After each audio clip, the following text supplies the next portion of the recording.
Алашқа сәлем, сендермен Тамерланс. Осы жазда мен Америка Құрама Штаттарда болдым. Қалай Work and Travel программасымен? Осы программа тек қана университетте оқитын студенттерге арналған.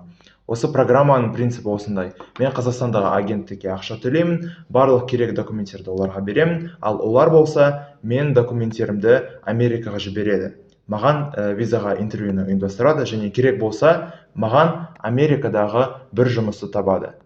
Кейбір студенттерге жұмыс табу керек емес, өйткені осы студенттердің былтыр Америкада жұмыс істеген достары оған осы жұмысты ұсына және өз жұмыс берушісінің контактысын жібере алады.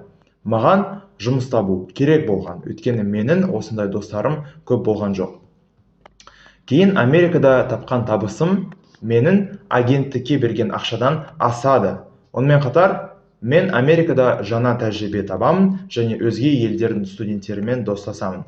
Бірақ студенттердің осы программа арқылы тек қана қызмет көрсету саласында ғана жұмыс жасауға құқығы бар. Мысалы, кассир, газонокосильщик, бариста, ыдыс жуушы, аспаз, ресепшндағы оператор және тағы басқасы.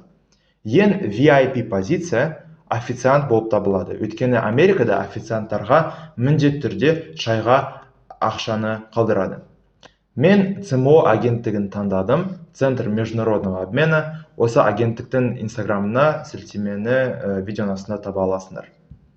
Мен ЦМО-мен шарт жасағаннан кейін, олар маған InterExchange деген америкалық спонсордың сайтына қолжетімділікті берген. Осы сайтта мен мыңдаған америкалық жұмыс берушілердің анкеталарын көрдім. Мен кез келген жұмыс берушіге подаваться еттім. Бірақ ешбір жұмыс беруші мені қабылдамады. Неге екенін білмеймін, мүмкін өйткені менің жұмыс тәжірибем болған жоқ. Осылай мен бірнеше ай бойы жұмыс таппай жүрдім. Егер мен мамырға дейін жұмысты таппасам, онда Америкаға бармай аламын деп уайымдағанмын. Бірақ наурыздың соңында мен өз жұмысымды таптым. Жұмыс берушімен Zoom арқылы қосылдым, онымен бірге сөйлестім. Енді визаға интервьюге бару керек болған. ЦМО бізге белгілі бір датаны берді және біз шамамен 100 адам осы датаға Астанадағы америкалық консулдыққа жиналып, консулға кірдік. Консул маған бірнеше сұрақ қойып, мақұлдады. Ағылшынша айтсақ, аппрув берді. Америка өз қонақтарына ұсынатын визалардың бірнеше түрлері бар. Work and Travel программасымен баратын студенттерге берілетін виза J1 деп аталынады. Сондықтан Америкада бізді J1 деп атаған. Аппрув алғаннан кейін авиабилет сатып алу керек болған. Мен ЦМО ұсынған Triumph Travel деген агенттікке жаздым. Өз критериямды айттым, олар маған билетті сатып алды. Және мен оларға төледім.